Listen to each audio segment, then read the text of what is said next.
मैं विद्युत धारा पढ़ा दिया था। विद्युत धारा विद्युत धारा क्या होती है इसकी परिभाषा बता दिया था, कुछ सवाल भी बताया था। मैं बोला था उसी सवाल को बताते समय कि इसका मात्रक छूट रहा है, मात्रक मैं अलग से बताऊंगा, ठीक है ना। तो आज बताऊंगा विद्युत धारा का मात्रक क्या होता है, और विद्युत धारा के मात्रक के साथ साथ बहुत अच्छी चीज़ भी बताऊंगा, उसको भी देखना ध्यान से। पहले इसके मात्रक को देखते हैं।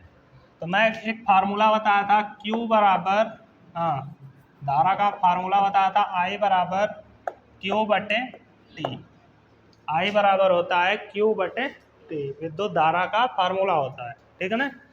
तो अगर हमको विद्युत धारा का मात्रक चाहिए तो हमको Q का मात्रक लिखना होगा, ठीक है ना। किसका मात्रक लिखना होगा? Q का। और नीचे समय है T, तो T का भी मात्रक पता होना चाहिए, ये पहले से बताया गया है। तो I का मात्रक कितना आ जाएगा? Q का मात्रक होता है कूलाम और समय का मात्रक होता है सेकंड, और बटे है तो प्रति लग जाएगा, बटे का मतलब प्रति होता है, तो I का मात्रक हो जाएगा कूलाम प्रति सेकंड। इसी को हम बोल देते हैं एम्पियर। इसी को क्या बोल देते हैं? एम्पियर, ठीक है ना। कूलाम प्रति सेकंड को ही क्या बोला जाता है? एम्पियर। तो अगर कभी क्वेश्चन पूछे कि एसआई पद्धति में विद्युत धारा का मात्रक क्या होता है तो हम बोलेंगे एम्पियर, ठीक है ना। इसका विमीय सूत्र निकाल सकते हो। आई का अगर हम विमीय सूत्र लिखना चाहें तो विमीय सूत्र क्या हो जाएगा? क्यू का विमीय सूत्र क्या होता है? AT। क्यू का विमीय सूत्र क्या होता है? और समय का भी T। तो T ऊपर जाएगा तो -1 हो जाएगा, या T से T खत्म हो जाएगा तो केवल क्या बचेगा? ठीक है ना। तो I का विमीय सूत्र क्या हो गया? क्योंकि ये जो कूलाम होता है इसी से Q का भी विमीय सूत्र निकाला गया था कि नहीं? Q का जब मैं विमीय सूत्र निकाला था तो Q बराबर IT लिख के I का A लिख दिया था और T का T लिख दिया था, तो AT आया था। अब फिर उसी फार्मूले से I का विमीय सूत्र निकाल के AT लिख के T से T काट दोगे तो A ही आएगा ना, एक मतलब एम्पियर होता है, ठीक है। चलो, अब सबसे बड़ी दिक्कत ये है कि पूछा जाता है, बहुत ज़्यादा क्वेश्चन पूछा जाता है कि बताओ विद्युत धारा कौन सी राशि है? विद्युत धारा कौन सी राशि है? विद्युत धारा सदिश राशि है कि विद्युत धारा अदिश राशि है? तो मैं कहूँगा विद्युत धारा कौन सी राशि है? विद्युत धारा अदिश राशि है। कौन सी राशि है? अदिश राशि है, ठीक है ना। अब अदिश राशि क्यों बोल रहे हैं? अदिश और सदिश के बारे में तुम लोगों को बताया गया होगा कि जो सदिश राशियां होती हैं उसमें परिमाण होता है। अदिश राशियों में क्या होता है? परिमाण होता है, और उसके साथ साथ क्या होती है? दिशा। और अदिश राशियों में बताया गया होगा, अदिश राशियों में क्या बताया गया होगा? अदिश राशियां वे राशियां होती है जिनमें केवल परिमाण होता है, दिशा नहीं। जिनमें केवल परिमाण होता है, दिशा नहीं। तो इसमें केवल क्या होगा? परिमाण होगा, दिशा नहीं होगी। बस इतना ही बताया गया ना कि सदिश राशि वे राशि होती है जिसमें परिमाण के साथ दिशा होती है, और अदिश राशियां वे राशियां होती हैं जिसमें केवल परिमाण होता है, दिशा नहीं होती। लेकिन धारा में ये वाली क्वालिटी है, धारा हमको पता है कि कितने एम्पियर की है, परिमाण हमको पता है ना धारा का, 5 एम्पियर, 10 एम्पियर, 20 एम्पियर, कितने एम्पियर की धारा परिपथ में बह रही है वो हमको पता है परिमाण। दिशा भी पता है, प्लस से माइनस की ओर। जब किसी परिपथ में हम बैटरी को जोड़ते हैं, जब उसमें धारा प्रवाहित होना शुरू करती है तो वो प्लस से माइनस की ओर बहती है, हमको डायरेक्शन पता है कि नहीं। तो अब परिमाण भी है, दिशा भी है, फिर भी हम क्यों इसको अदिश बोल रहे हैं? हमको तो सदिश बोलना चाहिए। फिर भी धारा को अदिश राशि क्यों बोला जा रहा है? ये घुमाने वाला क्वेश्चन है। जो लोग इसको अच्छे से नहीं पढ़े रहते हैं ना, इस चैप्टर को, वो भूल जाते हैं। वो सभी लोग सदिश पे ही करके आते हैं कि सदिश है क्योंकि परिमाण है 2-3 एम्पियर और दिशा भी है प्लस से माइनस की ओर, तो सदिश ही होगा। लेकिन ये कौन सी राशि है? कारण क्या है कि जो विद्युत धारा होती है, परंतु क्या, मैं डायरेक्ट बोलता हूँ, विद्युत धारा जो होती है वो सदिश योग के नियम का पालन नहीं करती है। विद्युत धारा सदिश योग के नियम का पालन नहीं करती है।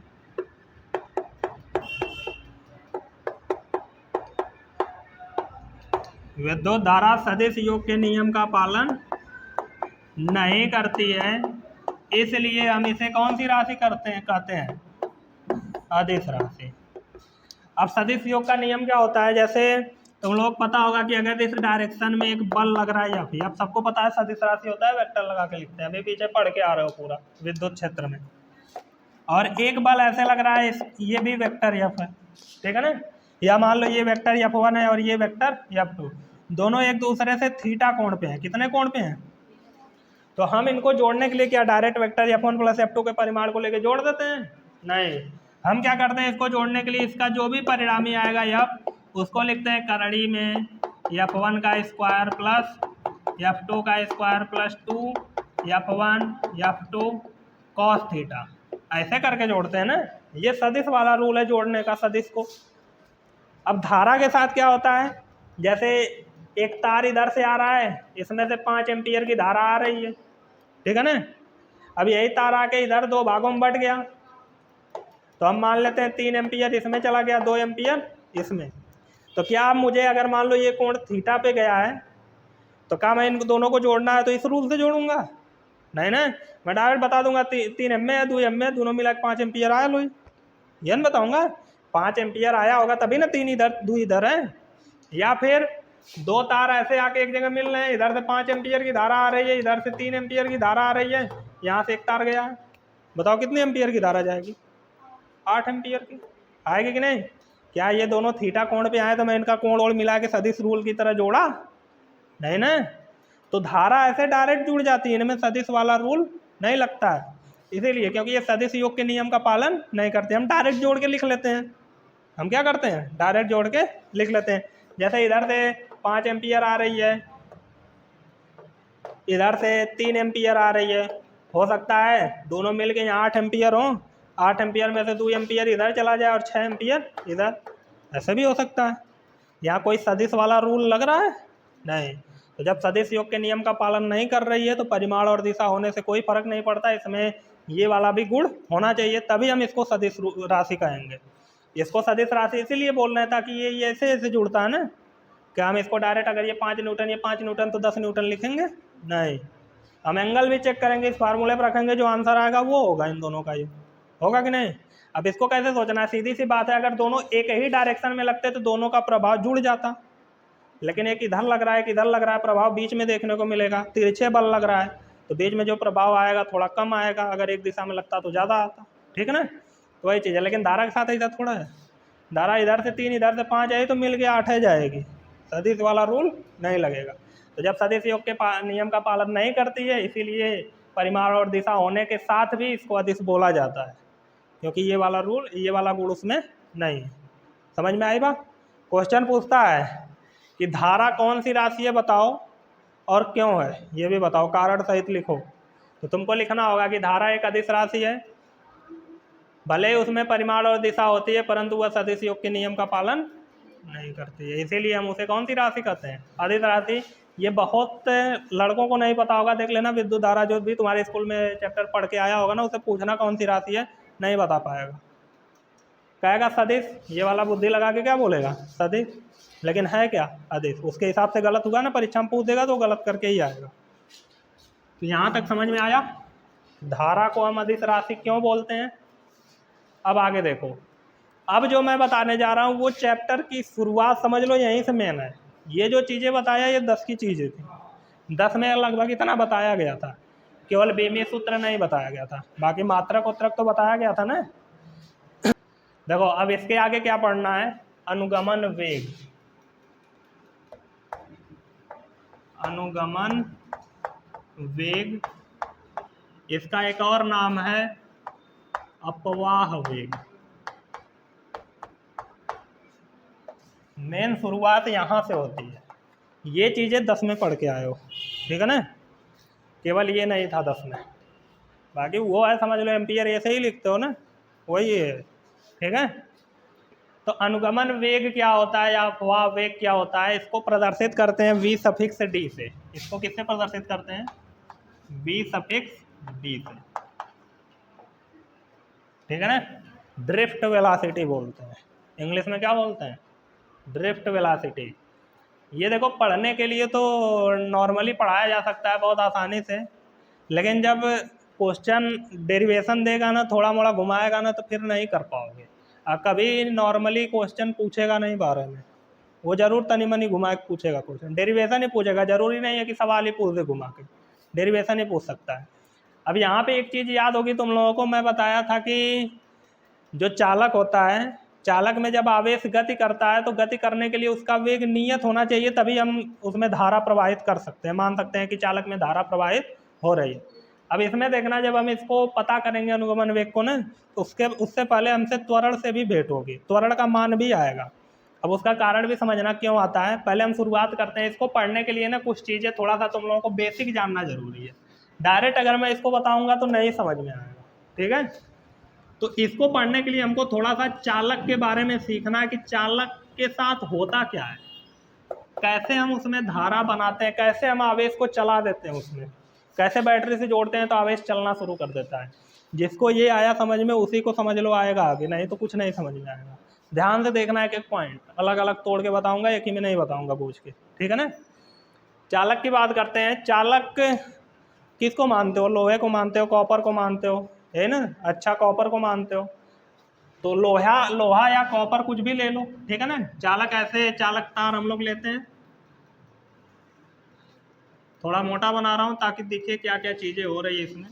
ऐसे कोई ये चालक तार है, ये क्या है, कोई एक चालक है, ठीक है ना। पतला सा तार होता है, उसको समझ लो जूम कर दिया गया, बड़ा कर दिया गया यहाँ, छोटा सा टुकड़ा काट के, ये चालक तार है, ठीक है ना।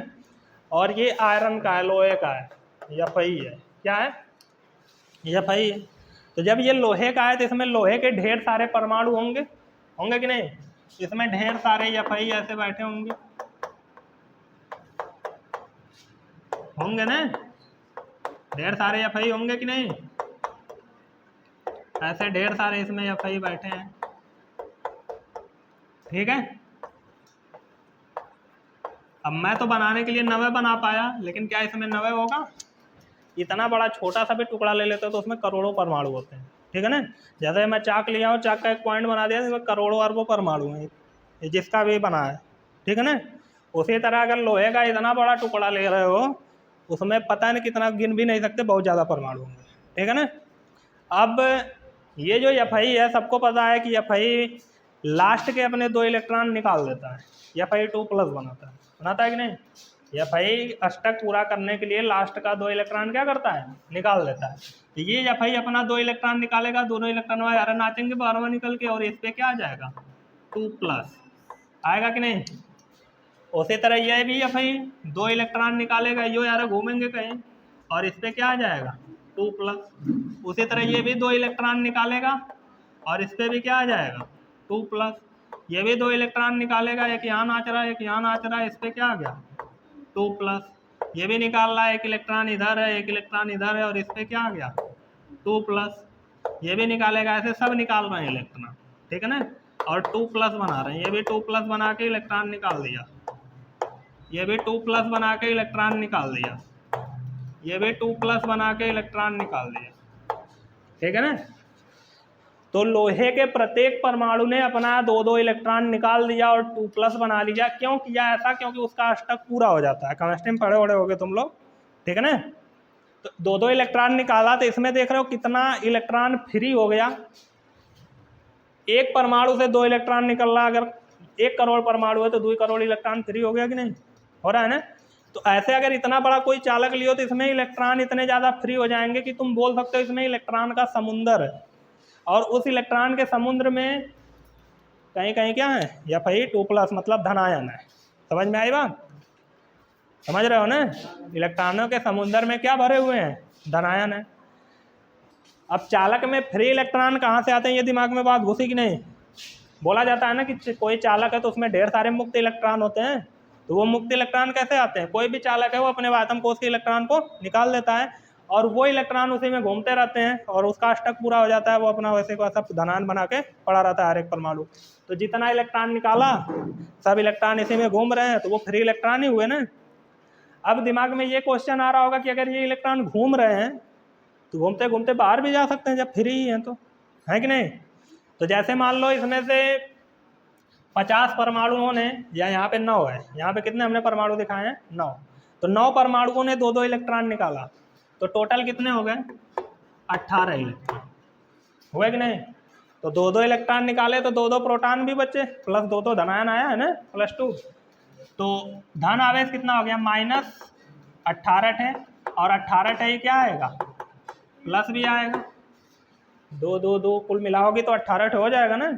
18 थे माइनस आया, इलेक्ट्रॉन 18 थे फ्री हुए, और 2 + 2 + 9 थे आए, तो 18 थे प्लस भी आए, ठीक है ना। अभी अगर नेट आवेश देखा जाए तो 0 है, नेट आवेश क्या है 0, क्योंकि 18 + 18 माइनस कैंसिल कर रहे हैं। अंदरमा फ्री है इलेक्ट्रॉन, क्योंकि उसको उसके परमाणु ने वायतम कोश से निकाल दिया है, तब फ्री है। लेकिन वो उसी में घूम सकता है, बाहर जाएगा तो क्या होगा ये देखो। जैसे मान लो इसमें से एक इलेक्ट्रॉन ये वाला कूद गया बाहर, अब जैसे इलेक्ट्रॉन कूदा तो 18 से कितना हो गया 17। अब इसमें देखा जाए तो 17 धनायन 17 ऋणायन को खत्म करेंगे, एक प्लस बच जाएगा ना। तो एक प्रकार से इस पूरे चालक पे क्या आ गया प्लस आवेश आ गया। अब जैसे ही प्लस आएगा 12वां माइनस इलेक्ट्रॉन है, खींच लेगा तुरंत वापस, नहीं जाने देगा। समझ में आई बात। अंदर उदासीन था, नेट आवेश 0 ही था, लेकिन अंदर परमाणुओं ने वायतम कोश से इलेक्ट्रॉन निकाला था, वो इलेक्ट्रॉन घूम रहे थे फ्री इलेक्ट्रॉन के रूप में। जैसे ही एक इलेक्ट्रॉन आएगा बाहर, वैसे ही पूरे चालक पे एक धन आवेश आ गया। अब जैसे ही धन आवेश आया तो ये इसको खींच लेगा वापस अंदर। तो इलेक्ट्रॉन चालक में ही फ्री हो सकते हैं, जैसे ही बाहर निकलने का प्रयास करते हैं वापस उनको अंदर खींच लिया जाता है, क्योंकि चालक पे धन आवेश आ जाता है। समझ में आई बात। तो इलेक्ट्रॉन चालक में तो फ्री है, क्या बाहर जा सकता है, कारण क्या है चालक पे धन आवेश आएगा, वो वापस उसको अंदर खींच लेगा। तो इलेक्ट्रॉन फ्री है, लेकिन वो चालक से बाहर नहीं जा सकते। इतना समझ में आया। ये चालक में इलेक्ट्रॉन फ्री हैं, लेकिन वो बाहर नहीं गति कर सकते, वो चालक के अंदर ही रहेंगे, ठीक है ना। बाहर जाने से चालक पे धन आवेश आएगा, वो धन आवेश वापस इलेक्ट्रॉन को क्या करेगा अंदर खींच लेगा, जिससे वो बाहर नहीं निकल सकता कभी, ठीक है ना। यहाँ तक कोई दिक्कत। अब देखो इस चालक में इलेक्ट्रॉन घूम रहे हैं, इस चालक में इलेक्ट्रॉन क्या कर रहे हैं घूम रहे हैं। मैं इसी चालक को दोबारा बना रहा हूँ, देखो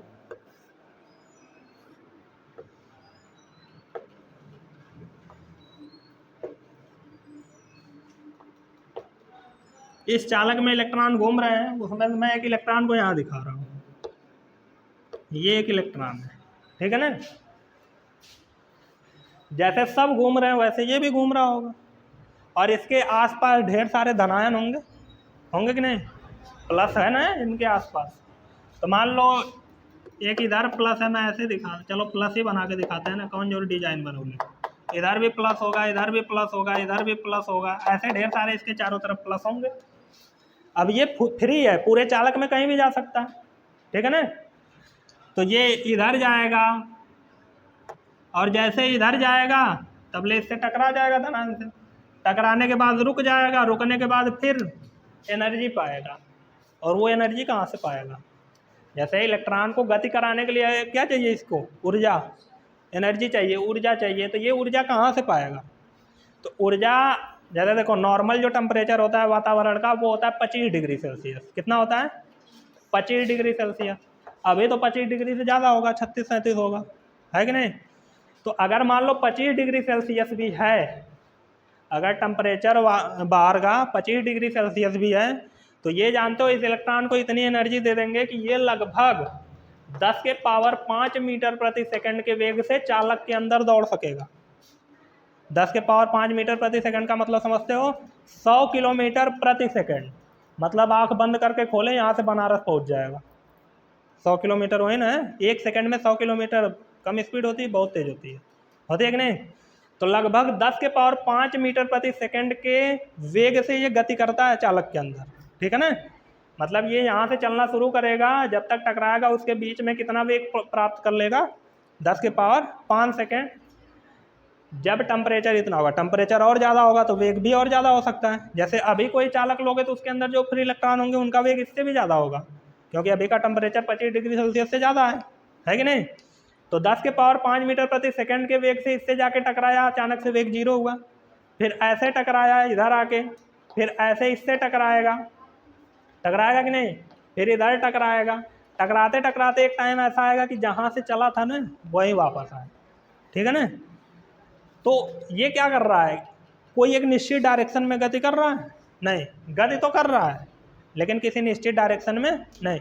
तुम लोग पढ़े हो आवेश प्रवाह की दर को विद्युत धारा कहते हैं। प्रवाह का मतलब आवेश गति कर रहा होगा, गति यहाँ भी कर रहा है, इधर उधर घूम रहा है, यहीं में घूम रहा है कि नहीं, यहाँ भी घूम रहा है। तो क्या इस तरह से घूमने से कभी धारा उत्पन्न होगी? नहीं उत्पन्न होगी। नहीं तो अगर ऐसे उत्पन्न धारा होती तो बैटरी वैटरी लगाने की जरूरत ही नहीं है, चालक लाओ, धारा भवाओ, करंट अपने आप मिलेगा।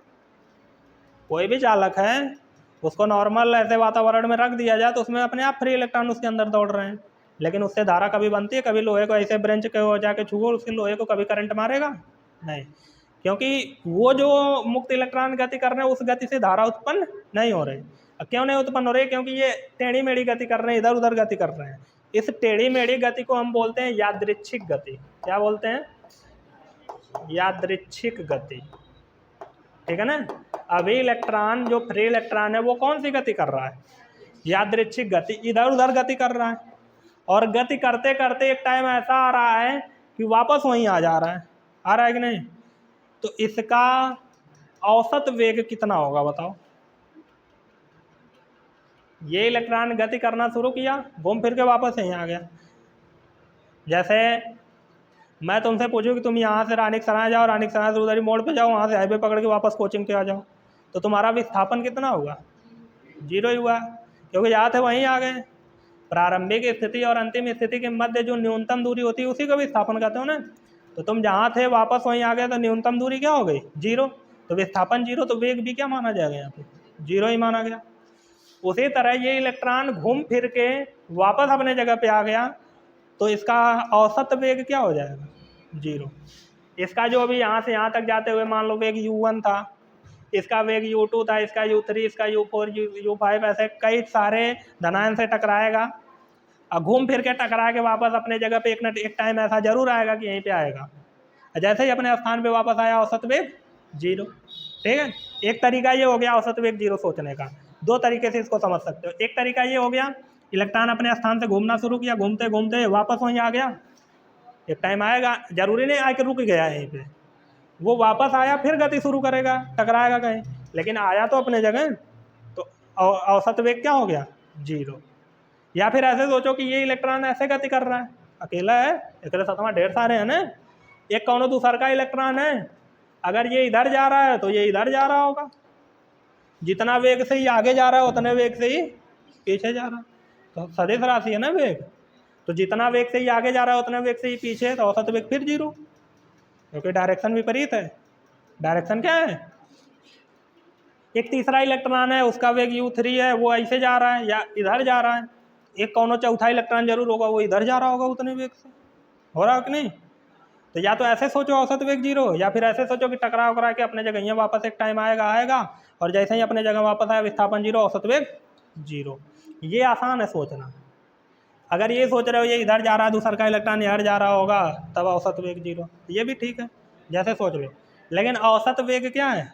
जीरो, ठीक है ना। अब यहाँ से चलना शुरू करेगा तो वो उसका प्रारंभिक रहेगा, तो प्रारंभिक वेग मैं u लेके चलूंगा, अंतिम वेग नहीं लूंगा, ठीक है ना। तो इसका u एवरेज देखा जाए तो वो क्या बोलेंगे हम? शून्य, मतलब u1 plus u2 plus u3 dot dot dot plus un बटे n इक्वल टू क्या है? इसका औसत वेग जीरो है, क्योंकि चलना जब शुरू करेगा तो घूम फिर के वापस अगर अपने जगह पे आ जा रहा है तो विस्थापन जीरो, तो वेग भी, और अगर एक ही वेग से करता तो मैं वेग जीरो मानता डायरेक्ट, लेकिन कई टाइप का वेग कर रहा होगा ना, कई टाइप से चल रहा होगा, यहाँ टकराया जल्दीएस्ट टकरा गया है तो क्या पता 10 के पावर 5 पहुँच ही नहीं पाया होगा, 10 के पावर 4 में जाके टकरा गया होगा, जीरो हो गया होगा। फिर यहाँ से बढ़ना शुरू किया होगा, यहाँ ज़्यादा दूरी तय किया है तो 10 के पावर 5 का 10 के पावर 6 भी पहुँच गया होगा, दूरी ज़्यादा हो गई ना, स्पीड बढ़ रही होगी, तो यहाँ पहुँचते पहुँचते वेग ज़्यादा हो गया होगा, टकरा के फिर जीरो हो गया, हो रहा है कि नहीं? तो बार बार टकरा के फिर एक टाइम ऐसा है अपने जगह वापस पहुँचा तो औसत वेग उसका क्या हो गया? शून्य हो गया। यहाँ तक समझ में आया? कि किसी भी चालक में जो मुक्त इलेक्ट्रॉन होते हैं वो गति तो करते हैं, लेकिन उनका औसत वेग क्या होता है? शून्य होता है। तो बहुविकल्पी में अगर क्वेश्चन पूछता है कि बताओ एक चालक है, चालक में फ्री इलेक्ट्रॉन जो होते हैं, मुक्त इलेक्ट्रॉनों का औसत वेग कितना होता है? 4 ऑप्शन दे देगा, तो चारों में से किस पे ट्रिक करोगे? 0 पे। औसत वेग क्या होता है? हमेशा 0 होता है। ठीक है ना? अब यहाँ तक कोई दिक्कत नहीं है तो आगे बढ़े। यहाँ तक नहीं दिक्कत है? चलो आगे देखो क्या होगा। अब चालक को हम ले चल के विद्युत क्षेत्र में रखेंगे, किसी वाय विद्युत क्षेत्र में रखेंगे। ठीक है ना? चालक को कहाँ रखेंगे? किसी वाय विद्युत क्षेत्र में। एक एक पॉइंट ध्यान से देख लो, इसके बाद ये कभी क्लियर करने को नहीं मिलेगा इतना अच्छे से। इसके बाद अगर तुम फिजिक्स पढ़ते हो तो तुमको मान लिया जाएगा कि ये सब पढ़ाया गया, चालक में कैसे फ्री इलेक्ट्रॉन बनते हैं, कि उनका औसत वेग 0 होता है, कैसे उसमें त्वरण उत्पन्न होता है वाय विद्युत क्षेत्र में रखने से, कैसे वो अनुगमन वेग प्राप्त करते हैं, कैसे धारा प्रवाहित होती है, ये नहीं बताया जाएगा। और नहीं क्लियर रहेगा ना तो आगे इसी के अंदर से क्वेश्चन पूछेगा। अभी तो बाहर से पूछेगा इंटर में, लेकिन उसके बाद इसके अंदर से जब पूछेगा तब फंसोगे। ठीक है ना? तो यहाँ क्लियर कर लो, कहीं डाउट मत रखना। औसत वेग 0 हो गया। ठीक है ना? अब मैं इसको ले चल रहा हूँ वाय विद्युत क्षेत्र में रखना, किसी विद्युत क्षेत्र में रख दूंगा। कोई आवेश होगा स्थिर, उसने अपने चारों तरफ विद्युत क्षेत्र बनाया होगा, उस विद्युत क्षेत्र के अंदर किसको रख दिया जाएगा? ये मान लो कोई एक समान विद्युत क्षेत्र है, ऐसे ही दिखाते हैं ना एक समान विद्युत क्षेत्र को। एक समान विद्युत क्षेत्र है जो है वेक्टर ई। ये कोई एक समान विद्युत क्षेत्र है जो कितना है? Vector E. इस वेक्टर ई में हमने लाके चालक को रख दिया है। इस वेक्टर ई में हमने क्या लाके रख दिया है? चालक को रख दिया है। ये हमारा क्या है? चालक। ठीक है ना? अब जब वाय विद्युत क्षेत्र में चालक को रखा जाएगा तो थोड़ा सा सोचो क्या होगा। ये वाय विद्युत क्षेत्र है, अगर विद्युत क्षेत्र रेखा इधर से इधर जा रही है तो तुमको पढ़ाया गया पहले चैप्टर में कि विद्युत क्षेत्र रेखाएं धनात्मक आवेश से निकलती हैं और ऋणात्मक आवेश की ओर जाती हैं। तो अगर ये उधर से आ रही है कहीं से तो इसका मतलब उधर कौन होगा? धनात्मक आवेश। इधर कौन आवेश है? और इधर जा रही है ऋणात्मक आवेश की ओर जाती है, तो हरण कौन होगा? ऋणात्मक होगा। ठीक है ना? अब अभी ताज़ा ताज़ा गरम गरम पढ़ाया यहाँ पे कि इसमें इलेक्ट्रॉन भी हैं फ्री, और इलेक्ट्रॉन फ्री होने के कारण प्लस भी आ जा रहा है ढेर सारा। तो जब ये वाय विद्युत क्षेत्र है तो ये वाय विद्युत क्षेत्र इलेक्ट्रॉन पे विपरीत दिशा में बल लगाएगा और प्रोटॉन पे अपनी दिशा में बल लगाएगा। धनायन पे अपनी धन आवेश पे अपनी दिशा में बल लगाएगा और ऋण आवेश पे विपरीत दिशा में बल लगाएगा। यही ना होता है? या फिर ऐसे सोचो कि इसमें ये इलेक्ट्रॉन है और मतलब ये माइनस आवेश है और ये क्या है? प्लस आवेश। तब ये प्लस उधर से उधर प्लस है ना, इसीलिए विद्युत क्षेत्र रेखा उधर से आ रही है ना। तो ये प्लस इसको क्या करेगा? माइनस को खींच लेगा, और जितने माइनस होंगे सबको खींच के लाके यहीं बैठा देगा। बैठा देगा कि नहीं? और जितने प्लस हैं उन प्लस को ये माइनस खींच के इधर बैठा देगा, और सब प्लस इधर इकट्ठा हो जाएंगे। सब प्लस इधर इकट्ठा हो गया, माइनस इधर इकट्ठा हो गया। कैसे हुआ?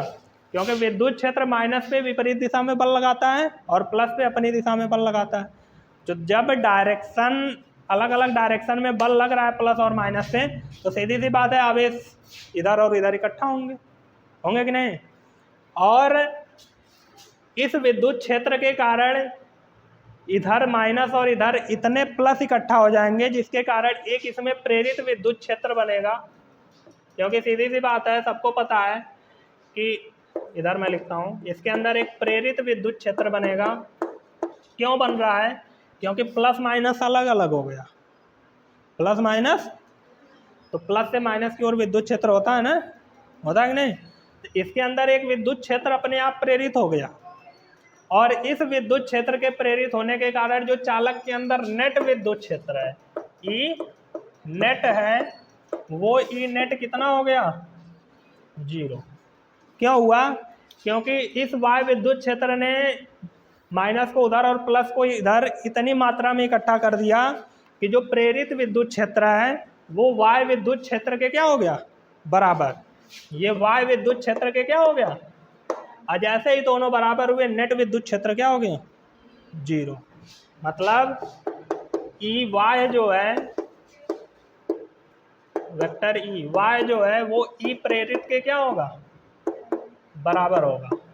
अब जब बराबर है तो इसके बेस पे हम कह सकते हैं कि जो ई नेट है वो कितना हो जाएगा, 0।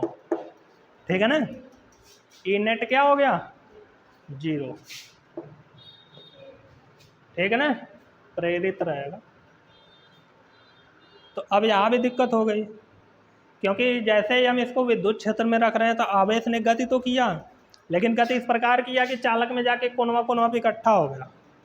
क्या इकट्ठा होने से धारा बहेगी, चालक जो मुक्त इलेक्ट्रॉन है, जो आवेश है, उसको बराबर गति करना पड़ेगा तभी ना धारा बहेगी चालक में। यहाँ गति नहीं कर रहा है, यहाँ कोनवा पे जाके इकट्ठा हो गया और इकट्ठा होने से नेट विद्युत क्षेत्र 0 हो गया, इसमें धारा और बहेगी, इकट्ठा होकर रुक गया ना, और रुक गया तो फिर कहाँ धारा बहेगी, धारा नहीं ना बहेगी। तो इतना तो समझ में आ चुका था कि जब चालक को वायु विद्युत क्षेत्र में रखा जाएगा तब भी चालक में धारा उत्पन्न, पहले तो फ्री था, ढेर सारा इलेक्ट्रॉन, फ्री होने के कारण वो चल रहा था लेकिन धारा नहीं उत्पन्न हो रही थी, क्योंकि यादृच्छिक गति कर रहा था और यादृच्छिक गति से उसका औसत वेग क्या हो जा रहा था, 0। फिर उसको हमने वायु विद्युत क्षेत्र में रखा, वायु विद्युत क्षेत्र में रखने से प्लस माइनस कोने भी इकट्ठा हो गया, जिसके कारण नेट विद्युत क्षेत्र चालक के अंदर 0 हो गया। वो 0 क्या हुआ, क्योंकि जो ये वायु विद्युत क्षेत्र था उसने चालक के अंदर एक प्रेरित विद्युत क्षेत्र बनाया, और वो प्रेरित विद्युत क्षेत्र इतना बना दिया कि दोनों आपस में क्या हो गए, बराबर, और बराबर होने से नेट विद्युत क्षेत्र क्या हो गया, 0। तो इतनी बात समझ में आ चुकी है यहाँ तक कि नेट विद्युत क्षेत्र अंदर 0 हो जा रहा है, और विद्युत क्षेत्र 0 हो गया तो फिर धारा ही कहाँ से बहेगी, और आवेश गति नहीं कर रहा था, यहाँ चालक में धारा उत्पन्न होगी नहीं, चालक में अभी भी धारा उत्पन्न नहीं हो रही है विद्युत क्षेत्र में रखने से। तो कैसे होगी, तब बैटरी को लाया गया, तब किसको लाया गया, और बैटरी को ला के चालक में जोड़ दिया गया, तब बैटरी को लाया गया और बैटरी को क्या किया गया, चालक में जोड़ दिया गया। तो अब देखो क्या होगा, ये हमारा चालक है, ठीक है ना, ये क्या है, चालक है। इस चालक को किससे जोड़ना है, बैटरी से। चालक को किससे जोड़ना है, बैटरी से। इस चालक को हमने बैटरी से जोड़ दिया, ये बैटरी का प्लस टर्मिनल है और ये माइनस टर्मिनल है, और इसके बाहर ये वायु विद्युत क्षेत्र है। ये कैसा विद्युत क्षेत्र है, वायु विद्युत क्षेत्र है, जो कि इधर है, ठीक है ना, जो कि किधर है, इधर है। तो ये वायु विद्युत क्षेत्र क्या करेगा, इसमें जितने भी प्लस माइनस होंगे उन प्लस माइनस को ढकेलेगा, माइनस को अपनी डायरेक्शन के विपरीत में ढकेलेगा और प्लस को अपनी ओर ढकेलेगा, ये नहीं करेगा। तो ये माइनस मान लो इसके प्रभाव में यहाँ पे आया, बैटरी भी लगा के रखे हो, अब माइनस इधर गया, प्लस किधर आया, इस वाले कोने पे आया। अब जैसे ही माइनस चल के यहाँ पहुँचेगा, बैटरी से जोड़ रखे हो, बैटरी का प्लस टर्मिनल खड़ा है यहाँ, जैसे ही माइनस यहाँ गया, प्लस माइनस में क्या होता है, आकर्षण, वैसे ही ये बैटरी का प्लस टर्मिनल क्या करेगा, ये जो माइनस है उसको इस तार के माध्यम से अपने अंदर खींच लेगा, और ये जो माइनस है वो ऐसे ऐसे गति करते हुए कहाँ आ जाएगा, प्लस टर्मिनल पे, ठीक है ना। जैसे ही प्लस टर्मिनल पे यहाँ से एक माइनस निकल के आया, वैसे ही यहाँ से एक माइनस निकलेगा और उस माइनस को ये प्लस खींच के निरस्त हो जाएगा, खत्म हो जाएगा प्लस माइनस मिलकर। समझ में आई बात, एक प्लस यहाँ आया था ना, वो प्लस कैसे खत्म हुआ है, यहाँ से एक माइनस निकला, यहाँ से माइनस आके यहाँ रुका, और फिर यहाँ से एक माइनस निकला, वो माइनस जाके इस प्लस को क्या कर दिया, खत्म, प्लस माइनस मिल खत्म।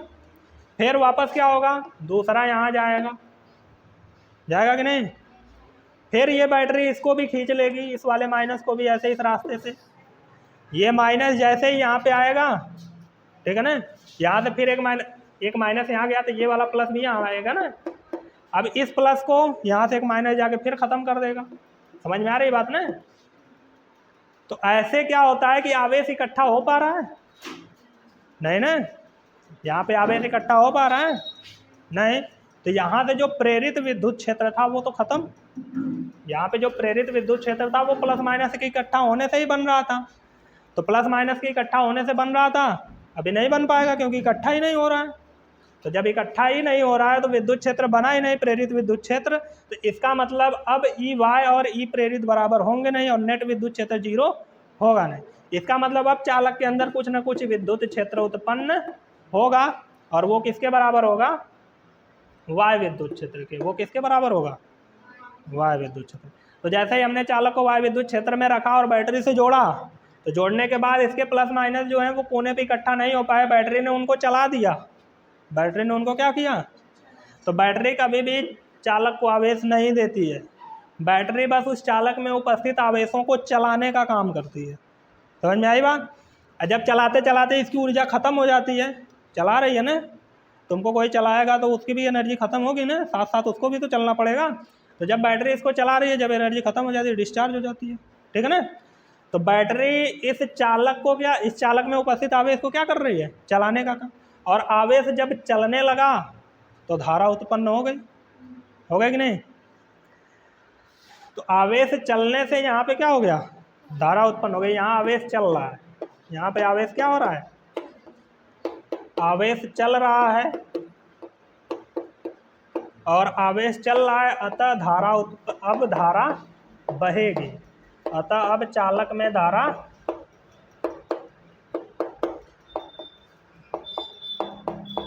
बहेगी। चालक में लिखा है, अब चालक में धारा क्या होगी? बहेगी, ठीक है ना। आवेश के चलने से चालक में धारा उत्पन्न हो चुकी है, धारा बह रही है। अब जो आवेश चल रहा है ना, वो आवेश किस वेग से चल रहा है, उस वेग को निकाल लो। वही वेग है अनुगमन वेग। तो बैटरी के जोड़ने से चालक में आवेश चलने लगा, ठीक है ना। अब ये कैसे कैसे चलेगा उसको देखो, फिर उसको निकाल लेंगे। तो अभी मैं बताऊंगा बस कैसे चलेगा अनुगमन वेग। टाइम मिला तो आज ही बता दूंगा, नहीं मिला तो कल बताऊंगा, ठीक है। यहाँ तक समझ में आया? एक साथ मैं खींच के ला रहा हूँ, मौका नहीं दिया बीच में रुकने का, लेकिन समझ में आ रहा होगा कि क्या क्या हो रहा है यहाँ पे। आ रहा है कि नहीं? आ रहा है ना। यहाँ पे क्या हुआ था? फ्री इलेक्ट्रॉन कैसे आए? वातम को उससे इलेक्ट्रॉन निकाल दिया तो उस पर प्लस आ गया, बाहर इलेक्ट्रॉन घूम रहा है, फ्री इलेक्ट्रॉन ढेर सारे ऐसे ऐसे बन गए। उन फ्री इलेक्ट्रॉन, वो फ्री इलेक्ट्रॉन गति कर रहे थे, कहाँ से एनर्जी पा रहे थे? बाहर से, जो बाहर टेम्परेचर चल रहा है उससे। उस एनर्जी को अगर 25 डिग्री सेल्सियस है लगभग, ठंडी जब शुरू होती है तो 25 डिग्री सेल्सियस लगभग आ जाता है। जो टेम्परेचर बॉडी को अच्छा लगता है वो है 25 डिग्री। एसी ओसी चलती है ना, तो देखे होगे 25 डिग्री सेल्सियस पे चलती है, ठीक है ना। जब बहुत ज़्यादा गर्मी रहती है तो 18-19 पे चलती है, ठीक है। तो 25 डिग्री सेल्सियस जो टेम्परेचर होता है वो बॉडी को अच्छा लगता है, ठीक है ना, इसीलिए 25 डिग्री सेल्सियस सबको पसंद है। तो जब 25 डिग्री सेल्सियस आता है तो इलेक्ट्रॉन जब गति करता है, किसी विद्युत क्षेत्र उत्तर में नहीं रखा गया, वैसा ही गति कर रहा है।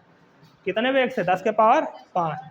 ये बहुत तेज वेग होता है, लगभग 100 किलोमीटर प्रति सेकंड, 1 सेकंड में 100 किलोमीटर जाएगा, उस वेग से गति करता है और इधर उधर गति करता है और आसपास के धनान से टकराता है। टकराने के बाद एक टाइम ऐसा जरूर आता होगा बीच में जहाँ से वो चला था वहीं पहुँच गया होगा। जैसे ही वहाँ पहुँचा औसत वेग 0। फिर हमने उसको वायु विद्युत क्षेत्र में रख के देखा, वायु विद्युत क्षेत्र में रखते ही प्लस माइनस इकट्ठा होने लगा, जिसके कारण प्रेरित विद्युत क्षेत्र आया और उस प्रेरित विद्युत क्षेत्र के कारण नेट विद्युत क्षेत्र क्या हो जा रहा है? 0, क्योंकि वायु विद्युत क्षेत्र और प्रेरित विद्युत क्षेत्र आपस में क्या हो गया? बराबर। उसके बाद क्या हो रहा है? आ जाओ। उसके बाद क्या हो रहा था? उसके बाद हमने वायु विद्युत क्षेत्र में तो रखा था, वायु विद्युत क्षेत्र के अलावा हमने उसको क्या किया? बैटरी से जोड़ दिया। अब बैटरी ने क्या किया? इसको चलाना शुरू कर दिया। बैटरी ने इसको क्या कर दिया? चलाना शुरू कर दिया। तो जब बैटरी इसको चलाना शुरू कर दिया तो हमें समझ में आ गया कि अब इसमें धारा उत्पन्न हो चुकी है। कैसे चलाना शुरू किया? वायु विद्युत क्षेत्र के कारण माइनस कोने पे तो गया, लेकिन बैटरी के प्लस टर्मिनल ने उसको खींच लिया और इधर के प्लस को यहाँ से माइनस निकल के जाके कैंसिल कर दिया। एक प्रकार से माइनस आ रहा है, माइनस जा रहा है, माइनस आ रहा है, माइनस जा रहा है, ना हो रहा है। तो माइनस मतलब इलेक्ट्रॉन, मुक्त इलेक्ट्रॉन आ रहा है, जा रहा है, और मुक्त इलेक्ट्रॉन के प्रवाह से ही धारा उत्पन्न होती है, ठीक है। ये धारा उत्पन्न हो गई। अब उसके बाद क्या हुआ कि इलेक्ट्रॉन चल तो रहा है, किस वेग से चल रहा है वो वेग बताओ। तो उसी वेग को बताते बताते नाम पड़ गया अनुगमन वेग, ठीक है ना। उसी वेग को हमको निकालना है। तो अनुगमन वेग कैसे निकालेंगे? देखो पहले अनुगमन वेग होता क्या है मैं वो समझाता हूँ। जैसे देखो ये चालक है, चालक आज कई बार बन चुका है। एक में भी मैं सब कुछ समझा के ख़त्म कर सकता था, लेकिन ऊपर ऊपर से पढ़ना अच्छा नहीं होता है सेहत के लिए। आगे सेहत पे असर पड़ता है जब अपने से पढ़ना पड़ता है, खाना पीना भूलना पड़ता है। इसको हमने क्या रखा है, बैटरी से जोड़ रखा, ठीक है। तो जब बैटरी से जोड़ के रखे हो इसको, तो सीधी सी बात है आवेश चल रहा होगा, बाहर वाय विद्युत क्षेत्र है, ठीक है ना। बाहर कैसा विद्युत क्षेत्र है, वाय विद्युत क्षेत्र है, ठीक है। अब देखो इसमें ये इलेक्ट्रॉन है, ये क्या है, यही चल रहा है ना बैटरी जोड़ने के बाद। तो ये कैसे चल रहा होगा, क्या बैटरी से जोड़ दिया तो प्लस खत्म हो गया, प्लस अभी भी इसके चारों तरफ होगा, ऐसे ऐसे ढेर सारा प्लस होगा, तो ये चलेगा, एनर्जी बाहर से पाएगा तो चलेगा। और जब चलेगा मान लो ऐसे इधर गया, इधर गया, फिर इधर टकराया, फिर इधर टकराया, फिर इधर टकराया, लेकिन वापस वहीं नहीं गया, बस थोड़ा सा आगे घुसक गया। समझ में आया कुछ। पहले क्या हो रहा था, ये चल रहा था, लेकिन चलते चलते वापस अपने जगह ही आ जा रहा था, हो रहा था कि नहीं। यहाँ क्या हो रहा है, ये चल रहा है, लेकिन जब चलना शुरू कर दे रहा है ना, तो बैटरी के प्रभाव से क्या होगा, बैटरी के प्रभाव और वाय विद्युत क्षेत्र के प्रभाव से वो वापस अपनी जगह पे नहीं जा पाएगा। एक टाइम ऐसा जरूर आएगा वो अपनी वास्तविक स्थिति से थोड़ा सा आगे घुसक जाएगा। तो एक प्रकार से इधर गया कि नहीं, फिर ये यहाँ से डायरेक्ट यहाँ नहीं आएगा, फिर ये यहाँ से इधर उधर जाएगा, प्लस प्लस से टकराएगा, फिर कुछ टाइम बाद थोड़ा सा और आगे बढ़ेगा, ठीक है ना। तो पहले जब हम जोड़े नहीं थे तो इतना तेज चल रहा था, जोड़ने के बाद इसका वेग बहुत कम हो जाता है, लगभग 10 के पावर -4 मीटर प्रति सेकंड, ठीक है ना। तो 10 के पावर -4 मीटर प्रति सेकंड के साथ धीरे धीरे आगे बढ़ता है। तो आवेश गति करने लगा, ठीक है ना। और ये एक ऐसी ऐसा नहीं है कि यादृच्छिक गति हट गई, वो वाली भी गति है, लेकिन क्या हो रहा है कि ये घूमते घूमते वापस अपनी वास्तविक स्थिति में नहीं जा रहा है, प्रारंभिक स्थिति में घूमते घूमते थोड़ा सा और आगे बढ़ जा रहा है, फिर ऐसे फिर यहाँ से घूमना शुरू करेगा, फिर आगे बढ़ेगा, ऐसे चलने लगता है, ठीक है ना। और इसी वेग को क्या कहते हैं, अनुगमन वेग। समझ में आई बात।